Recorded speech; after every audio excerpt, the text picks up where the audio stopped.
Character-building thought power. Written by Ralph Waldo Trine. Compiled by P.K. Gupta. This ebook is brought to you by www.bindletech.org. Unconsciously we are forming habits every moment of our lives. Some are habits of a desirable nature, some are those of a most undesirable nature. Some, though not so bad in themselves, are exceedingly bad in their cumulative effects, and cause us at times much loss, much pain and anguish, while their opposites would, on the contrary, bring us much peace and joy, as well as a continually increasing power. Have we it within our power to determine at all times what types of habits shall take form in our lives? In other words, is habit forming, character building, a matter of mere chance, or have we it within our own control? We have, entirely and absolutely. I will be what I will to be, can be said and should be said by every human soul. After this has been bravely and determinedly said, and not only said, but fully inwardly realized, something yet remains.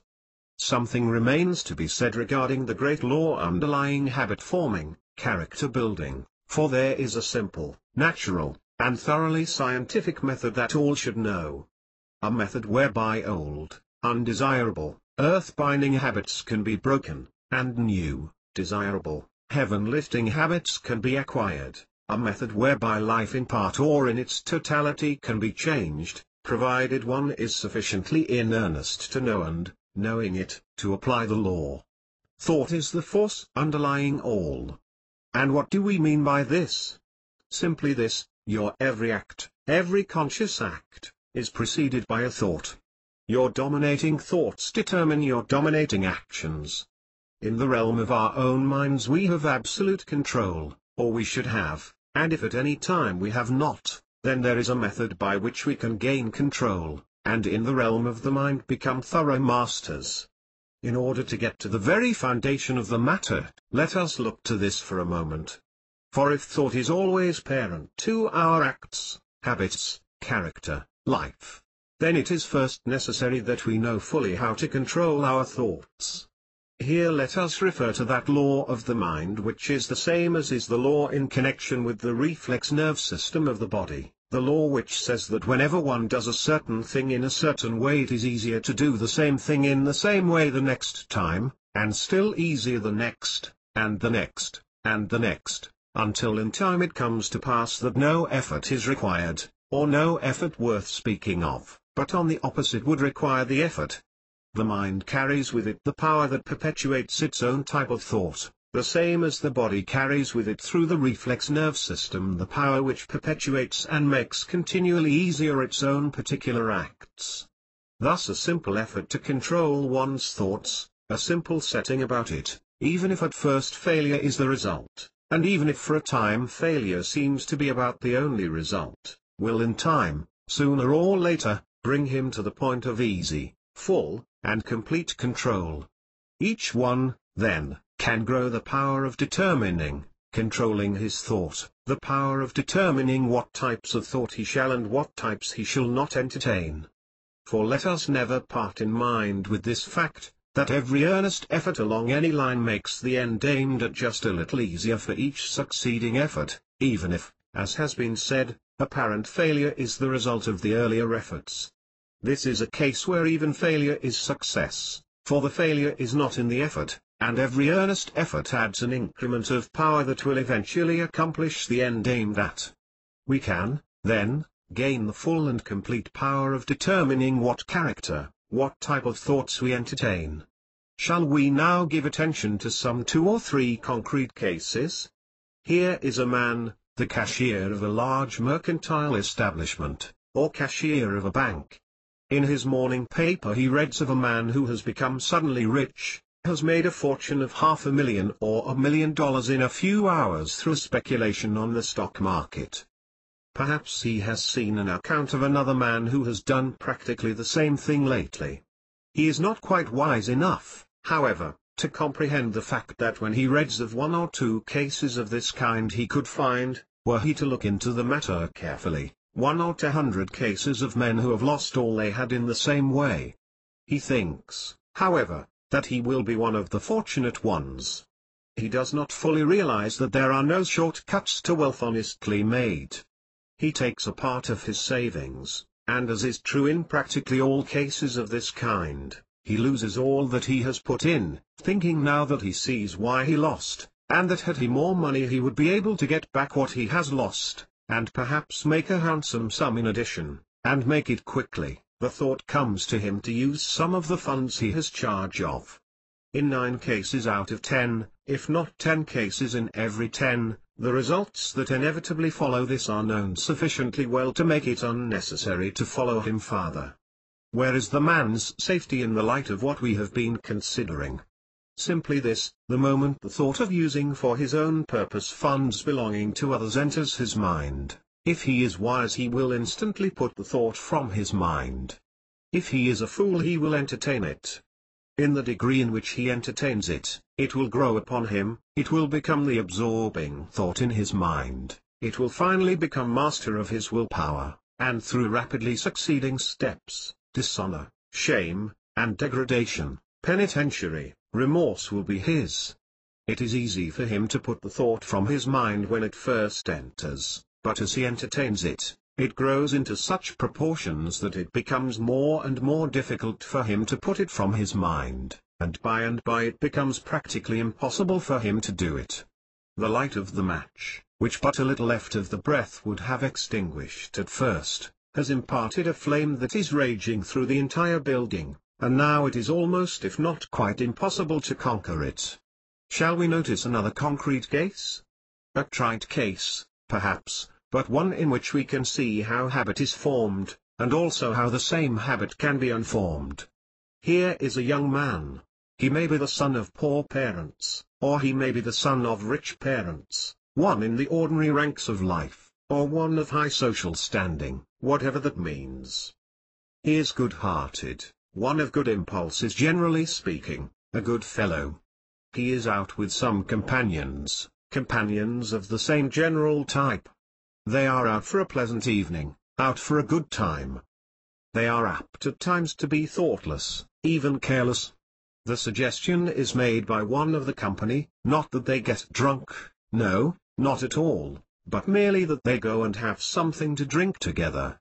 The young man whom we first mentioned, wanting to be genial, scarcely listens to the suggestion that comes into his inner consciousness that it will be no better for him not to fall in with the others in this. He does not stop long enough to realize the fact that the greatest strength and nobility of character lies always in taking a firm stand on the aid of the right, and allow himself to be influenced by nothing that will weaken this stand. He goes, therefore, with his companions to the drinking place. With the same or with other companions this is repeated now and then, and each time it is repeated his power of saying no is gradually decreasing. In this way he has grown a little liking for intoxicants, and takes them perhaps now and then by himself.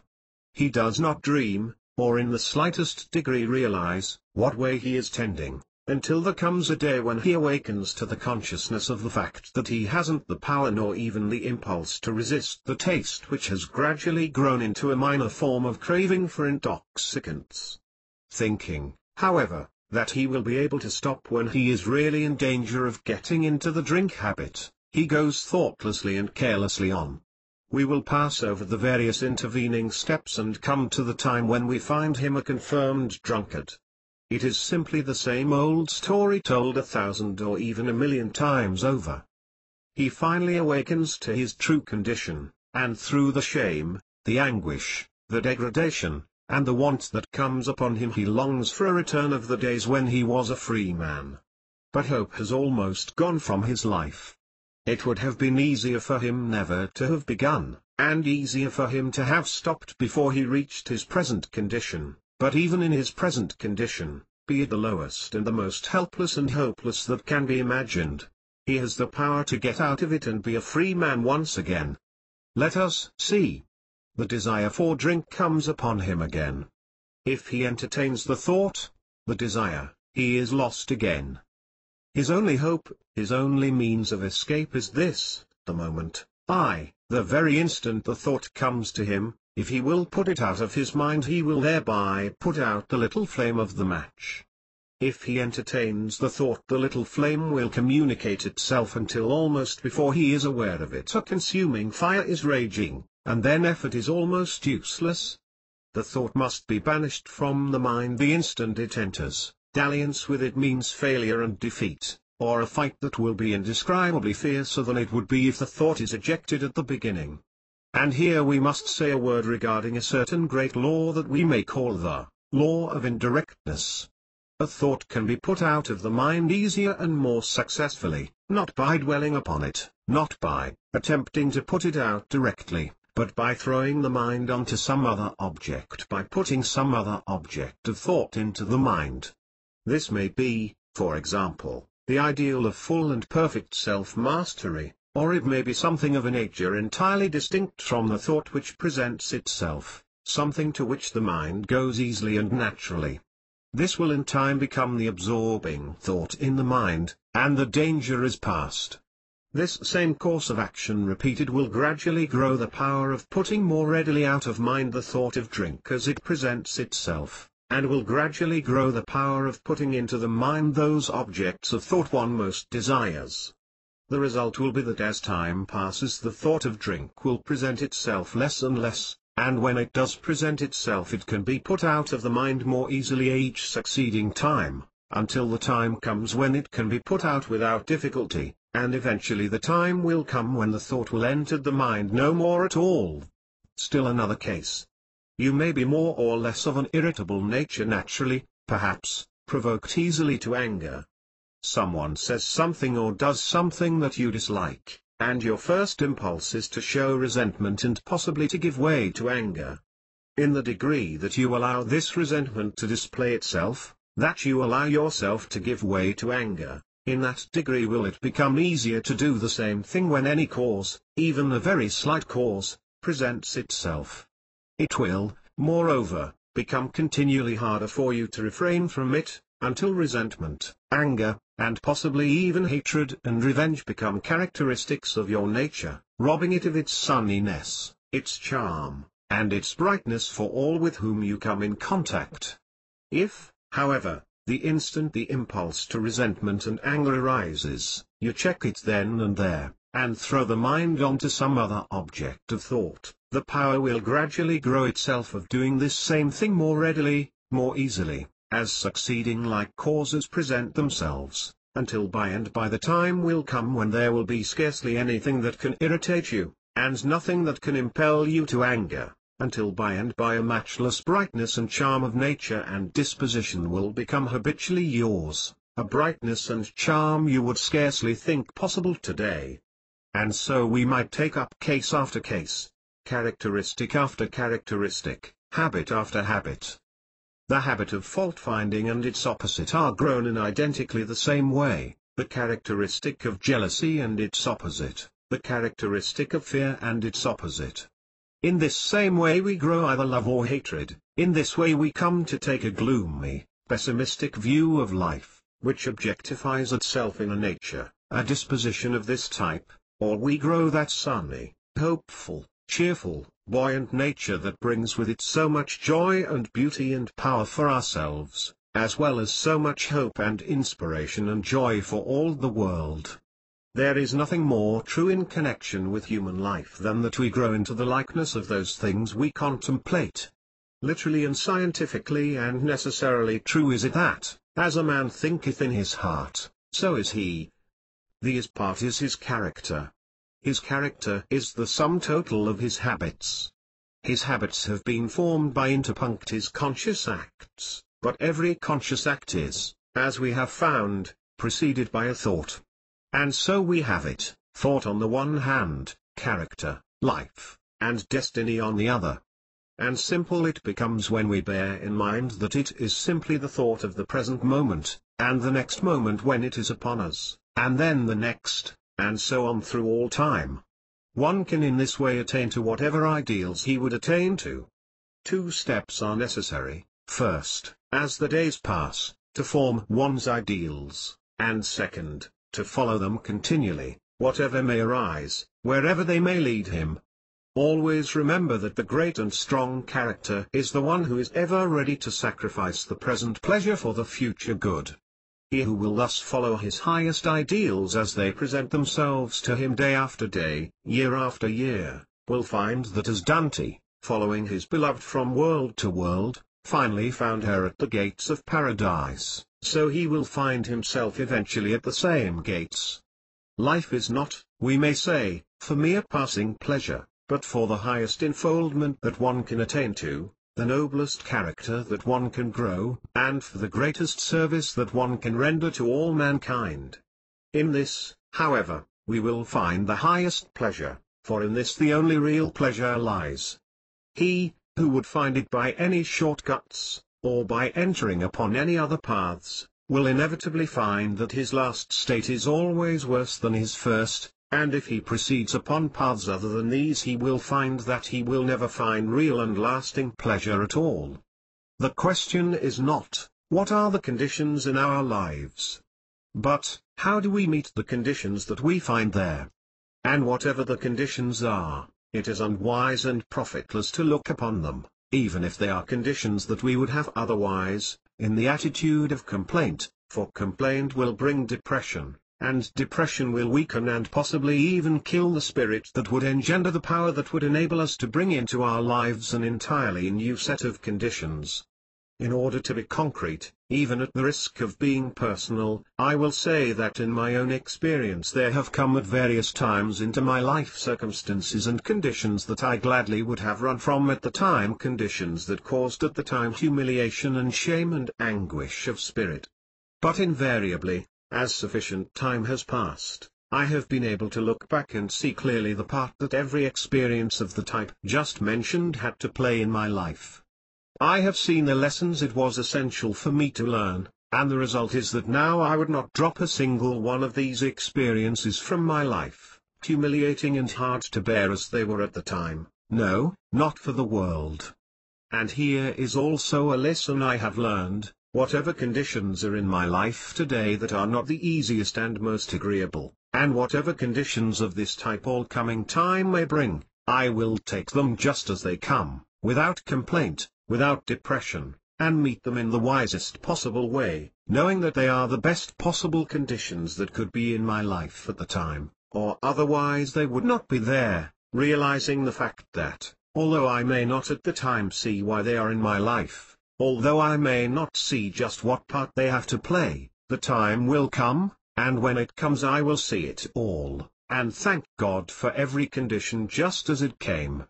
Each one is so apt to think that his own conditions, his own trials or troubles or sorrows, or his own struggles, as the case may be, are greater than those of the great mass of mankind, or possibly greater than those of anyone else in the world. He forgets that each one has his own peculiar trials or troubles or sorrows to bear, or struggles in habits to overcome, and that his is but the common lot of the entire human race. We are apt to make the mistake in this, in that we see and feel keenly our own trials, or adverse conditions, or characteristics to be overcome, while those of others we do not see so clearly, and hence we are apt to think that they are not at all equal to our own. Each has his own problems to work out. Each must work out his own problems. Each must grow the insight that will enable him to see what the causes are that have brought the unfavorable conditions into his life. Each must grow the strength that will enable him to face these conditions, and to set into operation forces that will bring about a different set of conditions. We may be of aid to one another by way of suggestion, by way of bringing to one another knowledge of certain higher laws and forces that will make it easier to do that which we would do. The doing, however, must be done by each one for him. And so the way to get out of any conditioning we have got into, either knowingly or inadvertently, either intentionally or unintentionally, is to take time to look the conditions squarely in the face, and to find the law whereby they have come about. And when we have discovered the law, the thing to do is not to rebel against it, not to resist it, but to go with it by working in harmony with it. If we work in harmony with it, it will work for our highest good, and will take us whosoever we desire.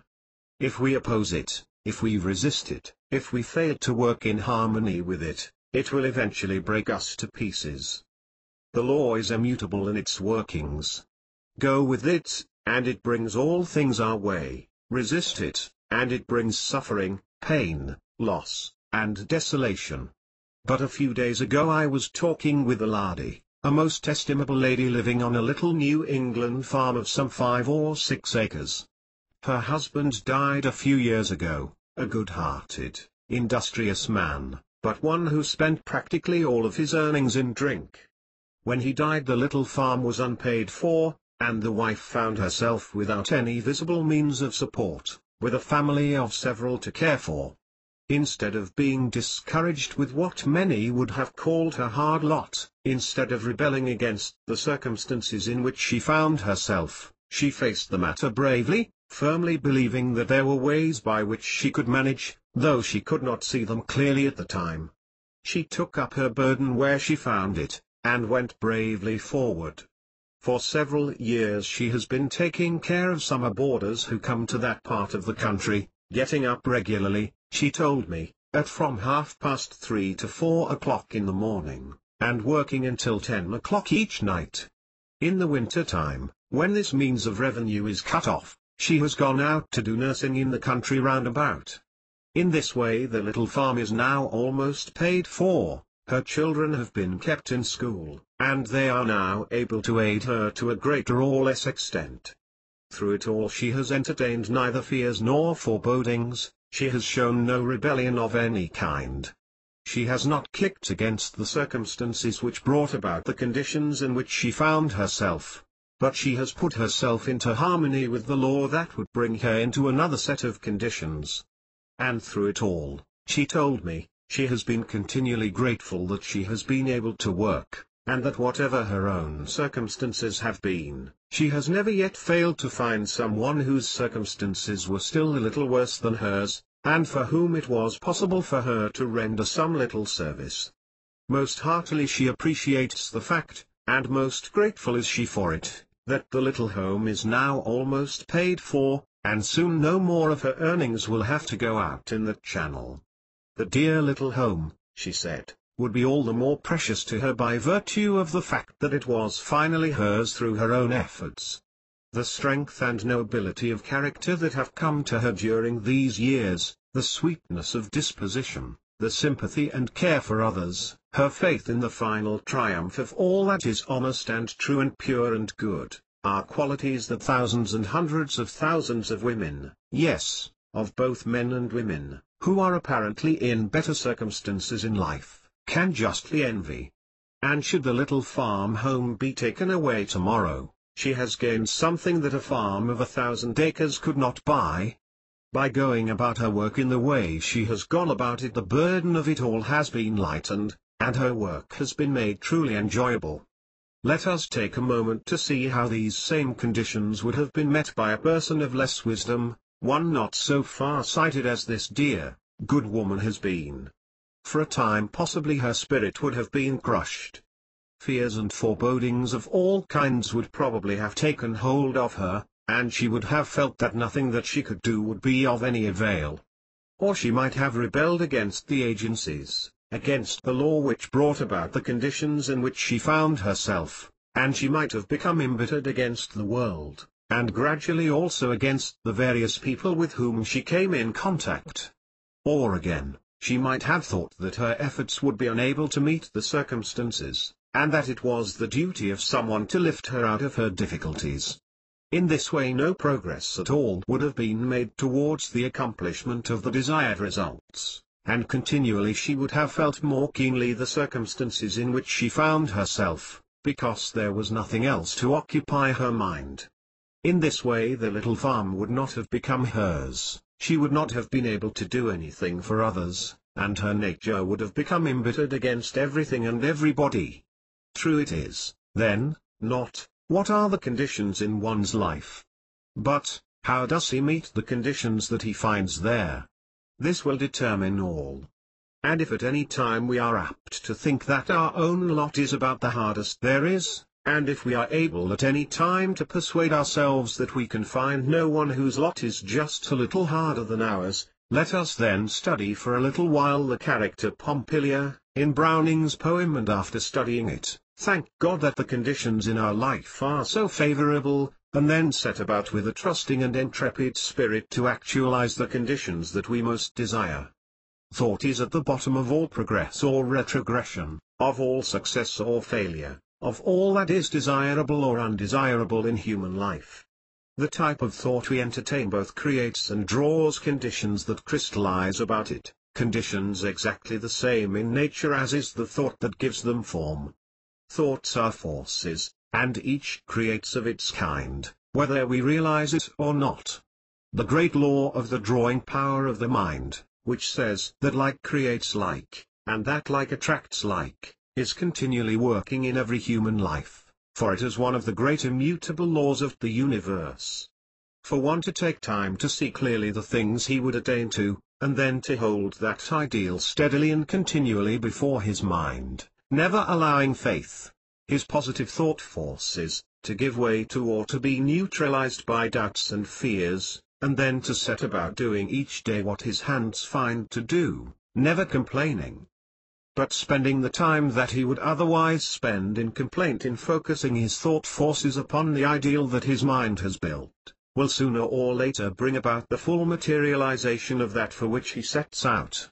There are those who, when they begin to grasp the fact that there is what we may term a science of thought, who, when they begin to realize that through the instrumentality of our interior, spiritual, thought forces we have the power of gradually molding the everyday conditions of life as we would have them, in their early enthusiasm are not able to see results as quickly as they expect and are apt to think, therefore, that after all there is not very much in that which has but newly come to their knowledge.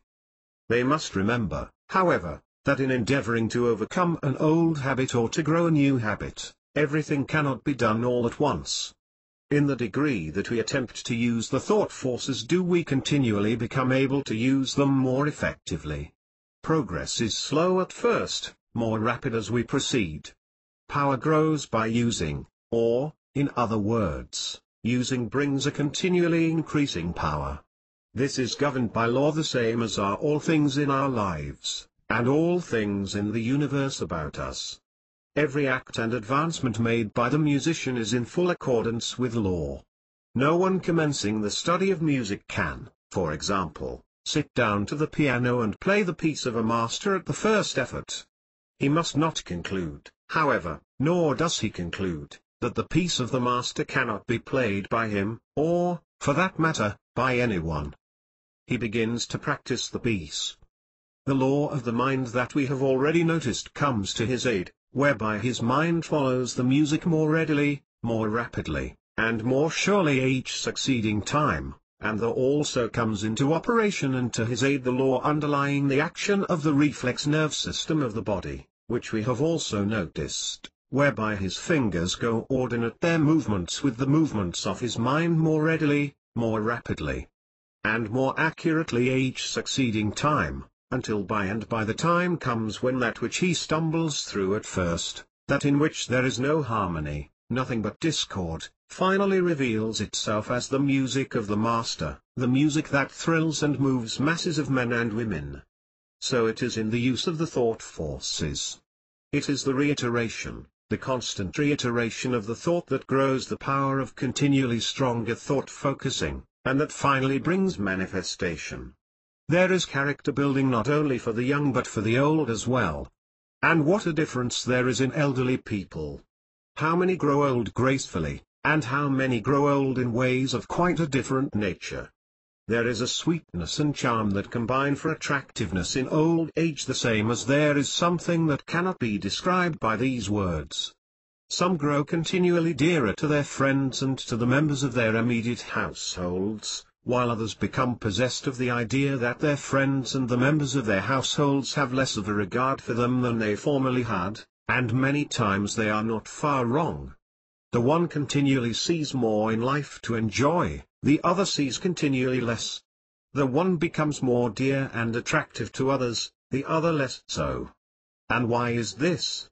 Through chance? By no means. Personally, I do not believe there is any such thing as chance in the whole of human life, nor even in the world or the great universe in which we live. The one great law of cause and effect is absolute, and effect is always kindred to its own peculiar cause, although we may have at times to go back considerably farther than we are accustomed to in order to find the cause, the parent of this or that effect, or actualized, though not necessarily permanently actualized, condition. Why, then, the vast difference in the two types of elderly people? The one keeps from worrying, and fearing, and fretting, and foundationless imagining, while the other seems especially to cultivate these, to give himself or herself especially to them. And why is this? At a certain time in life, differing somewhat in different people, lifelong mental states, habits, and characteristics begin to focus themselves and come to the surface, so to speak.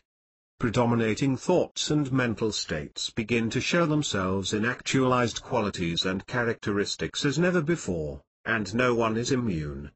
In the lane leading to the orchard is a tree. For years it has been growing only natural fruit. Not long since it was grafted upon. The spring has come and gone. One half of the trees were in bloom and the other half also.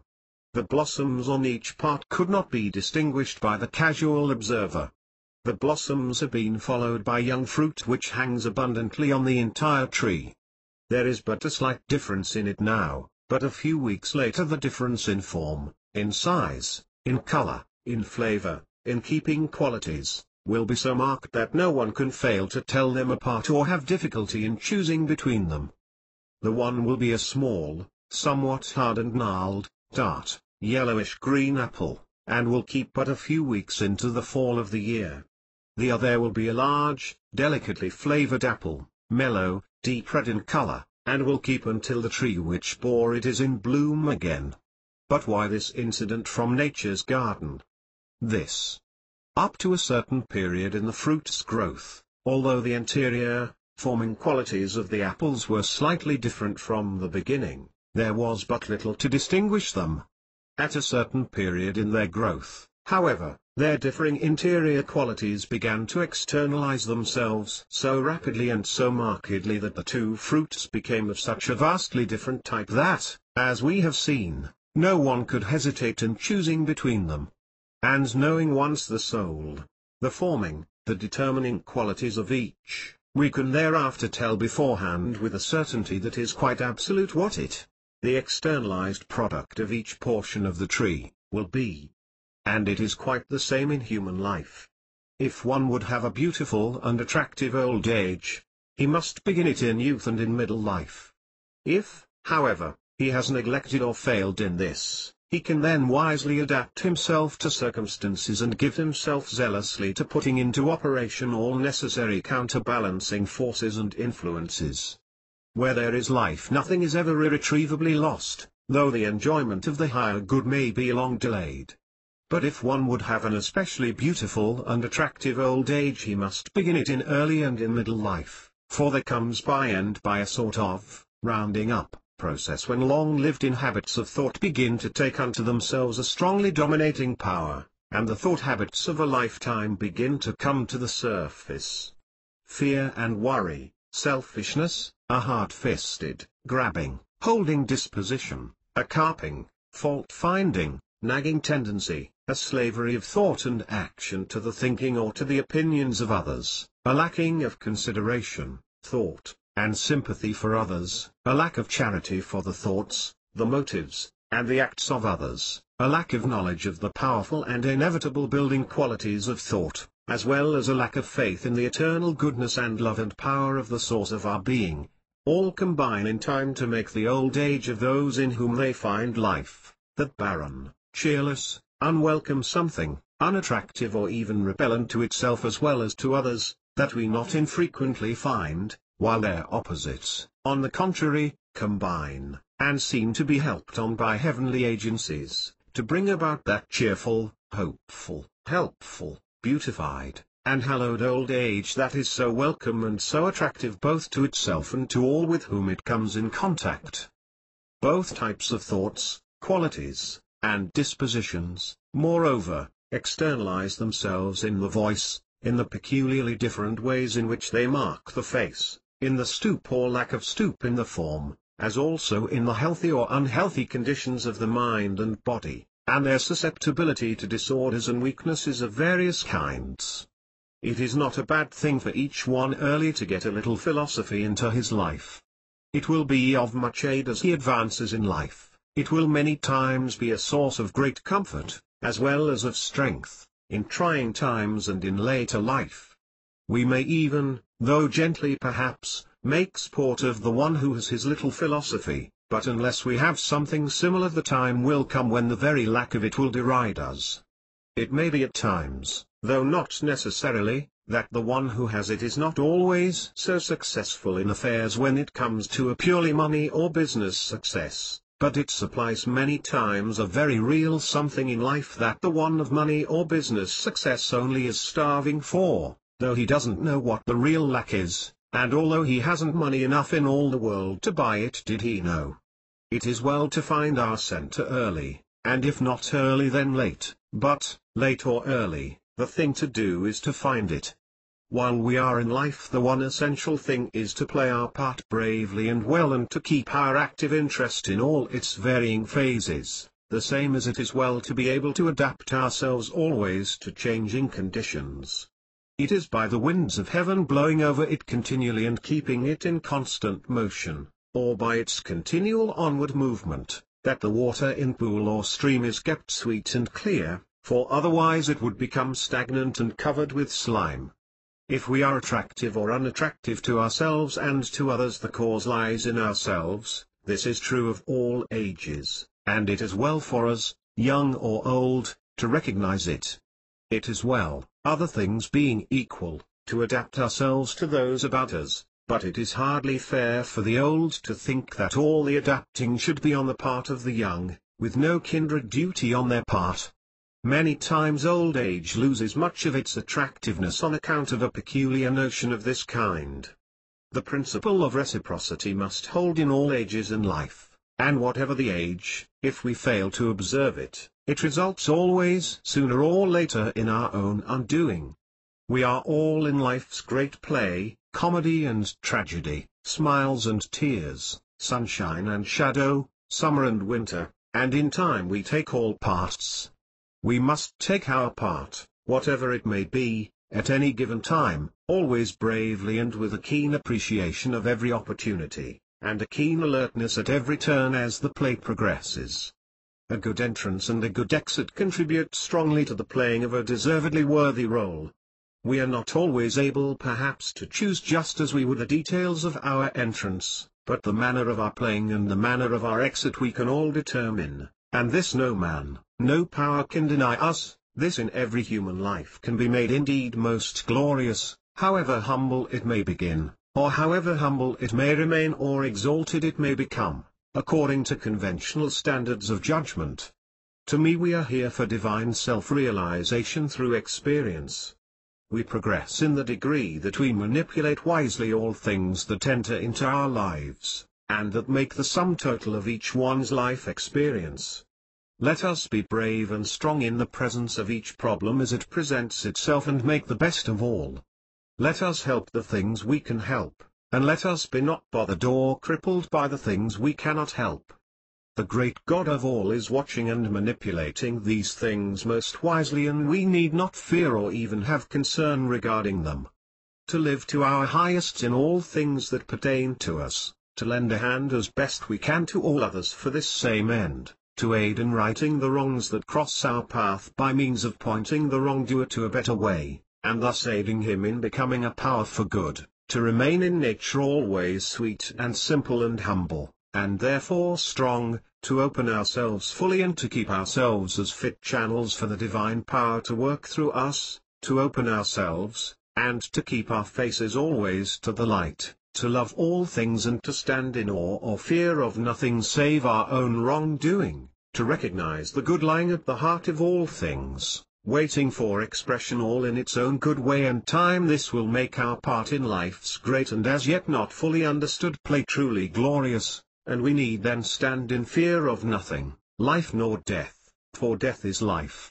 Or rather, it is the quick transition to life in another form, the putting off of the old coat and the putting on of a new, the falling away of the material body and the taking of the soul to itself a new and finer body, better adapted to its needs and surroundings in another world of experience and growth and still greater divine self-realization, a going out with all that it has gained of this nature in this world, but with no possessions material, a passing not from light to darkness, but from light to light, a taking up of life in another from just where we leave it off here, an experience not to be shunned or dreaded or feared, but to be welcomed when it comes in its own good way and time.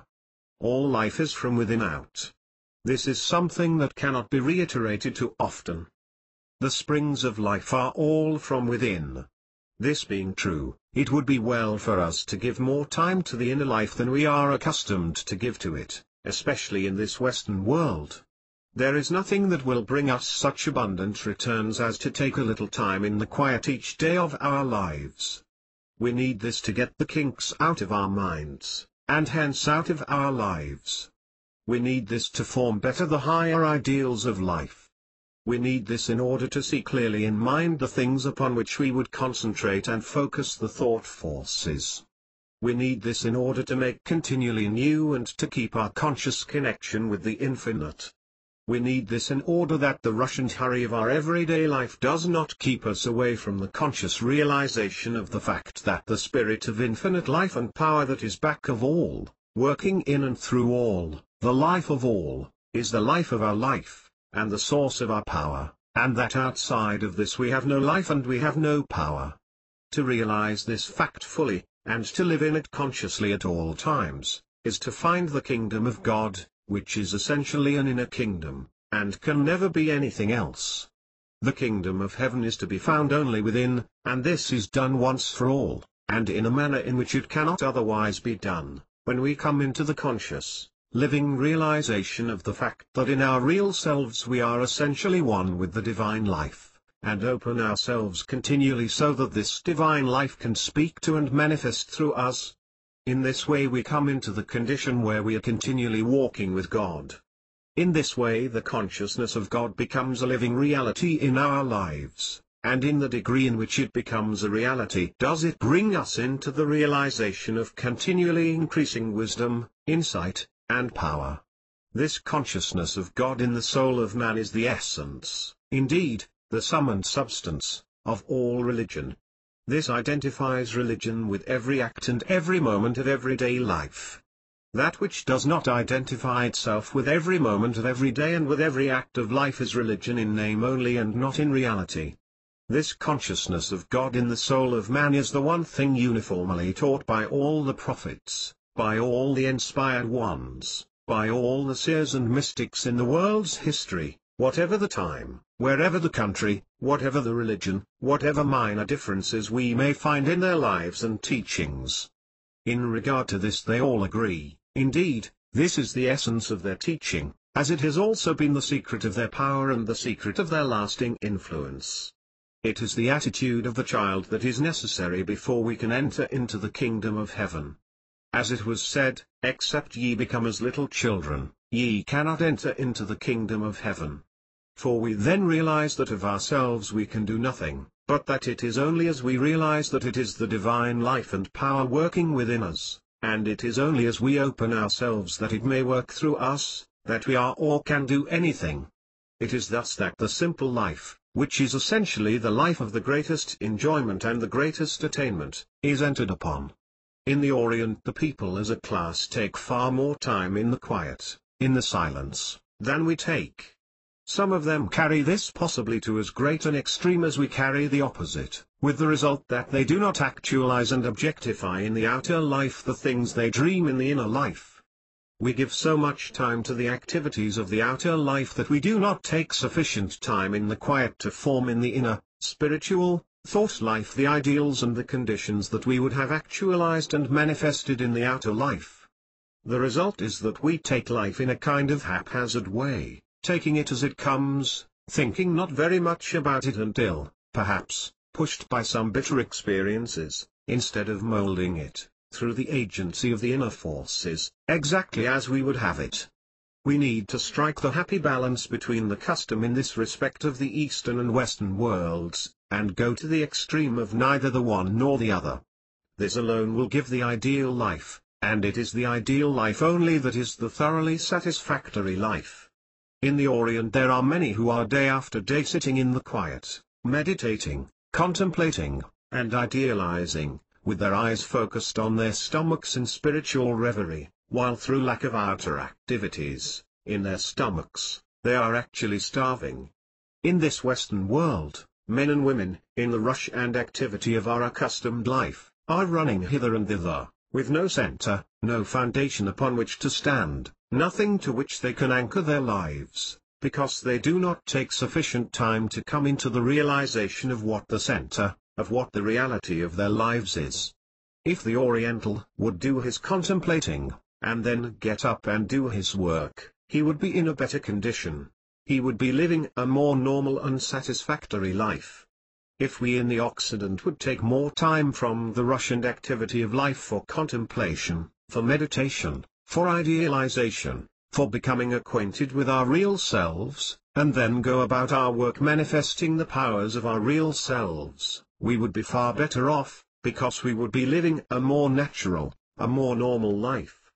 To find one's center, to become centered in the infinite, is the first great essential of every satisfactory life, and then to go out, thinking, speaking, working, loving, living, from this center. In the highest character building, such as we have been considering, there are those who feel they are handicapped by what we term heredity. In a sense they are right, in another sense they are totally wrong. It is along the same lines as the thought which many before us had inculcated in them through the couplet in the New England Primer, "In Adam's fall, we sinned all." Now, in the first place, it is rather hard to understand the justice of this if it is true. In the second place, it is rather hard to understand why it is true. And in the third place there is no truth in it at all. We are now dealing with the real essential self, and, however old Adam is, God is eternal. This means you, it means me, it means every human soul. When we fully realize this fact we see that heredity is a reed that is easily broken. The life of everyone is in his own hands and he can make it in character, in attainment, in power, in divine self-realization, and hence in influence, exactly what he wills to make it. All things that he most fondly dreams of are his, or may become so if he is truly in earnest, and as he rises more and more to his ideal, and grows in the strength and influence of his character, he becomes an example and an inspiration to all with whom he comes in contact, so that through him the weak and faltering are encouraged and strengthened, so that those of low ideals and of a low type of life instinctively and inevitably have their ideals raised. And the ideals of no one can be raised without its showing forth in his outer life. As he advances in his grasp upon and understanding of the power and potency of the thought forces, he finds that many times through the process of mental suggestion he can be of tremendous aid to one who is weak and struggling, by sending him now and then, and by continually holding him in the highest thought, in the thought of the highest strength, wisdom and love. The power of suggestion, mental suggestion, is one that has tremendous possibilities for good if we will but study into it carefully, understand it fully, and use it rightly. The one who takes sufficient time in the quiet mentally to form his ideals, sufficient time to make and to keep continually his conscious connection with the infinite, with the divine life and forces, is the one who is best adapted to the strenuous life. He it is who can go out and deal, with sagacity and power, with whatever issues may arise in the affairs of everyday life. He it is who is building not for the years but for the centuries, not for time, but for the eternities. And he can go out knowing not whither he goes, knowing that the divine life within him will never fail him, but will lead him on until he beholds the Father face to face. He is building for the centuries because only that which is the highest, the truest, the noblest, and best will abide the test of the centuries. He is building for eternity because when the transition we call death takes place, life character, self-mastery, divine self-realization, the only things that the soul when stripped of everything else takes with it, he has in abundance, in life, or when the time of the transition to another form of life comes, he is never afraid, never fearful, because he knows and realizes that behind him, within him, beyond him, is the infinite wisdom and love, and in this he is eternally centered, and from it he can never be separated. With Whittier he sings, I know not where his islands lift their fronted palms in air, I only know I cannot drift beyond his love and care. Character Building Thought Power. Written by Ralph Waldo Trine. Compiled by P.K. Gupta. This ebook is brought to you by www.bindotech.org.